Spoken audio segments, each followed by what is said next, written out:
வணக்கம் உறவுகள் நண்பர் தமிழ் சொந்தங்களா, நீங்கள் எப்படி இருக்கிறீங்க? நல்லா இருப்பீங்க நான் நினைக்கிறேன். நானும் அதே போல் தேவனுடைய சுத்த கிருபையால் நல்லா இருக்கேன். என்னென்னு கேட்டால் ஜஸ்ட் ஒரு மிஸ். என்னென்னு கேட்டால் 4:20 எடுக்க வேண்டியது இன்றைக்கு 4:52 தான் எடுக்கக்கூடியதாக இருந்தது. என்னென்னு கேட்டால் இன்றைக்கு எங்களுடைய செப் வந்து 2 கிழமை அவர் வந்து வேலை இடத்துல இருந்து திடீரென்று எதிர்பாராத உடல் நலத்தால் அவர் வந்து 2 கிழமை இல்லை. நானும் 3ஆவது தான் குசினிக்க 3ஆவோட வேலை செய்கிறது. சந்தோஷமான மனுஷன் தான் வேலை செய்கிறண்டா இப்படி இருக்கும். நாங்கள் செய்தால் அவங்க தங்களுடைய செட்டப்பு கொண்டே செய்வாங்க. அதால் இன்றைக்கு சனமும் கூட 68-70 சனம் அடித்து நொறுக்கிட்டு நிமிந்து பார்த்தா நேரம் 4:12 போயிட்டு கடையை விட்டு வெளியே வரும். அவசரமாக ஓடியந்து அலுவலம் முடிச்சு கிடிச்சு ஓடியந்து இதை விட்டால் பேந்து ஆராதனை ஃபுல்லாகவே முடிஞ்சிடும். அது இன்றைக்கு உயிர்த்த ஞாயிற்றுக்கிழமை விசாசானவன் சில தடைகளை வைப்பான். அந்த தடைகளுக்கெல்லாம் சோர்ந்து போகாமல் நாங்கள் தான் ஓடி ஆராதனையை பார்க்கணும். ஏறக்குறைய எப்பயும் போல தான் 2 மணி தேடம் ஆகும். போயிடுவோம், நல்லபடியாக போயிட்டு ஆசீர்வாத டைமுக்கெல்லாம் போயிடுவோன்னு நம்புகிறேன். அங்காலேயும் மெட்ரோக்கள் நல்லபடியாக இருந்தால் நல்லபடியாக போயிடும். அதே போல் நான் திங்கட்கிழமைக்கு பிறகு என்னுடைய வன்னிமலத்துறை யூடியூப்லேயோ ஃபேஸ்புக்லேயோ நான் வரவில்லை. என்னுடைய அண்ணன்மார் தம்பிமார் சிலர் கேட்டிருந்தீங்க, நண்பர்கள் கேட்டிருந்தீங்க, எங்கே மச்சான் காண இல்லை ஆலையான்னு சொல்லி. ஒன்றுமில்லை, உண்மையிலேயே 2 கிழமையும் என்ன சொல்கிறது, ஒன்றுமே சொல்கிறதுக்கு முடியலை. அவ்வளவு வேலை. இந்த ஈஸ்டர் நாளில் எங்களோட கடையில் ரிசர்வ் பண்ணி வர சிரமம் கூட முதலாளி வந்து பெரிய அளவில் நின்று சும்மா நான் எல்லாம் ரெடி பண்ணி கொடுத்து எல்லாம் செய்கிறத வச்சுட்டு கொடுக்குற மாதிரி ஒரு செட்டப்பில் தான் வேலை இந்த 2 கிழமை ஓடிக்கொண்டது. சரியான பொறுப்பான வேலை. அதுகளை முடித்து பிடிச்சி வீடியோ பதிவுகள் செய்கிறதுக்கெல்லாம் கொஞ்சம் நேரங்களும் கிடைக்கல. அதே போல் சொன்னால் நம்ப மாட்டேங்க, 2 கிழமை ஜிம்முக்கு போகையில் இப்போ நாளைக்கு திங்கட்கிழமை, நாளைக்கு வந்து பெரிய ஒரு ராந்தை இருக்குது. போன கிழமை போய் அதை வந்து அனலே பண்ணிட்டு இருந்தனால இந்த கிழமை போகணும். அதே போல் என்னென்னு கேட்டால் நாளைக்கு எனக்கும் ஜிம்காரன் ரிசப்ஷனில் இருக்கிற மடத்துக்கும் கதை வழியாக தான் இருக்கும். அது ஒரு வகை கடந்து போட்டும். நீங்கள் எல்லாம் நல்லா இருக்குன்னு நினைக்கிறேன். அதே போல் உங்களுக்கும் இன்றைக்கு தேவனுடைய உயிர்த்த ஞாயிற்றுக்கிழமை வாழ்த்துக்கள். நீங்கள் அதை நல்லபடியாக எல்லோரும் நீங்கள் ஆராதனை போய் முடிச்சிருப்பீங்க. எங்களோட ஜெப சுவிசேஷ திருச்சபை எப்பயும் 6 மணிக்கு தொடங்கி அது பேருந்து 8 மணிக்கு முடிஞ்சு சண்டே ஸ்கூல், வாலிபர் கூட்டம் அப்படின்ட்டு நிறைய காரியங்கள்லாம் நடந்து கொண்டு போகும். அது ஒரு பக்கம் நல்லபடியாக போய்கொண்டிருக்கும். அதே போல் நான் இப்போ போய் அங்கே போய் சேர்ந்தா பிறகு தான் மிச்ச காரியத்தை பற்றி பார்க்கலாம் முன்னாடி சொல்லி, அதே போல் திரும்பி வர்றதுப்பையும் 11 மணி ஆகும். பிரச்சனை இல்லை. அது ரெயின்கள் இருக்கும், அதுக்கேற்ற மாதிரி வந்து விடலாம். அதே போல் நீங்கள் பார்த்தீங்கன்னு சொன்னால் மத்திய கிழக்கு நாடுகளில் வந்து பல விதமான பிரச்சனைகள் ஓடிக்கொண்டிருக்குது.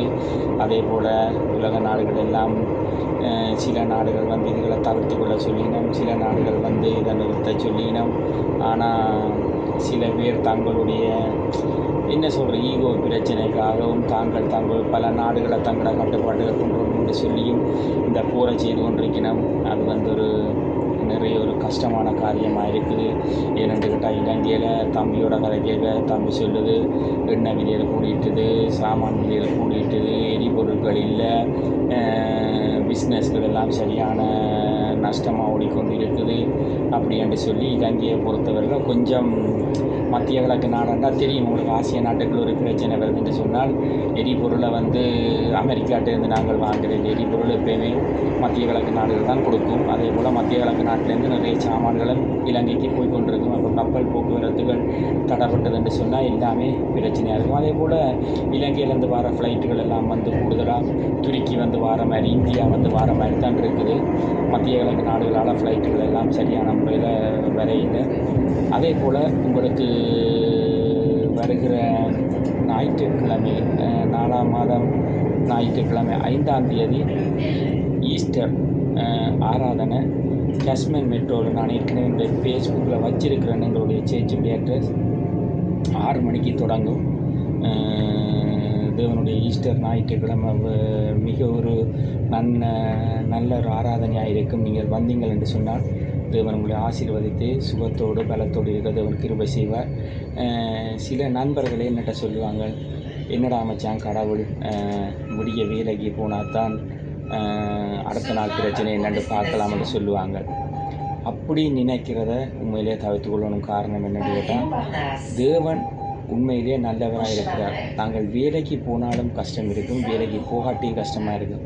நிம்மதியும் சமாதானம் தாரது வேலையிடம் கிடையாது, அது தேவனுடைய கிருபையால் கிடைக்கும்.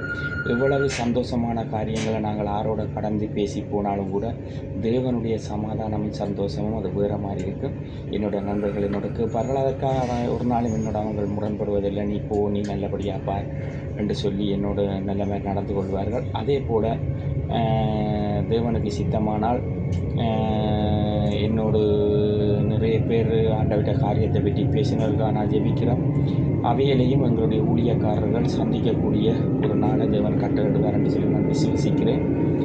அடுத்த கட்டமாக என்னென்னு கேட்டால், தம்பியாக்கள் இன்றைக்கு நெருப்பு வேலை அவையில் அங்கே ஒரு நல்லொரு பண் பண்ணி கொண்டு எனக்கு வீடியோக்கள் எடுத்தவர் இன்றைக்கு என்னால் கதைக்க முடியலை. என்னென்னு கேட்டால், வேலை நெருப்பு வேலை அவர் இந்த வீடியோ பார்ப்பேன். அவியல் வந்து இன்றைக்கு உயிர்த்த ஞாயிற்றுக்கிழமை என்றபடியால் அதை வந்து அவியல் கொஞ்சம் சந்தோஷமாக பார்த்துருப்பீங்க. உயிர்த்த ஞாயிற்றுக்கிழமை என்று சொல்கிறோன்னா குறித்தோலை ஞாயிறு வச்சுக்கொள்ளுங்க. உயிர்த்த ஞாயிற்றுக்கிழமை என்று சொன்னால் வாரக்கிழமை நான் மாறி சொல்லியிருப்பேன், அதை நீங்கள் பார்த்துக்கொள்ளுங்க. மற்றது வந்து என்னென்னு கேட்டால், இங்கேயும் வருகிற ஆண்டு 2027 ஜனாதிபதிக்கான எலெக்ஷன் நடக்க இருக்குது. அதே போல் இன்றைக்கு நேரமாற்றம் நடந்திருக்கு, அது போல் எல்லாருக்கும் தெரிஞ்சிருக்கு. அதே போல் இனி வந்து எத்திய காலம் தொடங்குது, அது மிக அருமையாக இருக்கும் என்று நான் நம்புகிறேன். அதே போல் உங்களுக்கு விடுமுறை காலங்கள் நெருங்கி கொண்டிருக்கிறது. நீங்கள் உங்களோட விடுமுறை காலங்களை நோக்கி எல்லா இடங்களையும் செல்லும்போது பாதுகாப்பாகவும் மிக ஞானமாக கவனமாக நடந்து கொள்ளுங்கள். அடுத்த கட்டமாக என்னென்னு சொன்னால், என்னுடைய மன்னி மலத்தில் யூடியூப் மிக நல்ல ஒரு விடயமாக ஓடிக்கொண்டிருக்கிறது. அதை நிறைய பேர் பார்வையிட்டு கொண்டிருக்கிறார்கள். அது எதிர்வருகிற காலங்களில் நல்ல ஒரு இடத்துக்கு வரும். நிச்சயமாக அமெரிக்காவிலிருந்து சில்வர் மெடல் எடுக்கலாம் என்று நம்பியிருக்கிறேன், அது கிடைக்கும். நீங்களும் நல்ல சுகபலத்தோடு சந்தோஷத்தோடு இருக்க எல்லாம் வல்ல இதோட பிரார்த்தனை பண்ணி கொள்கிறேன். வன்னிமலத்துறை யூடியூப் வாங்க, சப்ஸ்கிரைப் பண்ணுங்கள், பெல் பட்டன் அமர்த்துங்க.